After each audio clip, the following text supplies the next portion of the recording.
நினைக்கலாம், நான் ரொம்ப காலத்தை வேஸ்ட் பண்ணிட்டேன், ரொம்ப வருஷங்களை வேஸ்ட் பண்ணிட்டேன், ரொம்ப நாட்களை நான் வீணாக்கிட்டேன். நான் ஆண்டவரை முன்னாடியே அறிந்திருந்தேனா, இந்த ஜபத்தை முன்னாடியே பண்ணியிருந்தேனா, எனக்கு கிடைக்க வேண்டிய நன்மைகள் கிடைத்திருக்குமே. கவலைப்படாதீங்க. கர்த்தர் நீங்க எதையெல்லாம் இழந்தீர்களோ, எதெல்லாம் தாமதமானதோ, பல மடங்கு கூட்டி தருவதற்கு அவர் வல்லமையுள்ள தேவனாயிருக்கிறார்.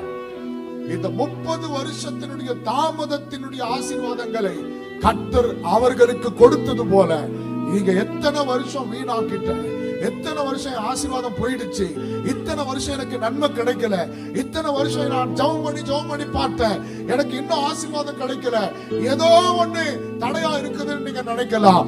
எல்லா தீமைகளை நன்மையாக மாற்றுகிற கர்த்தர் உங்க வாழ்க்கையில தாமதமானாலும், அன்றைக்கு இஸ்ரவேல் ஜனங்க கொள்ளையடித்துக் கொண்டு கை நிறைய ஆசீர்வாதத்தோடு புறப்பட்டது போல உங்களை ஆண்டவர் நிறைவாய் ஆசீர்வதிப்பார்.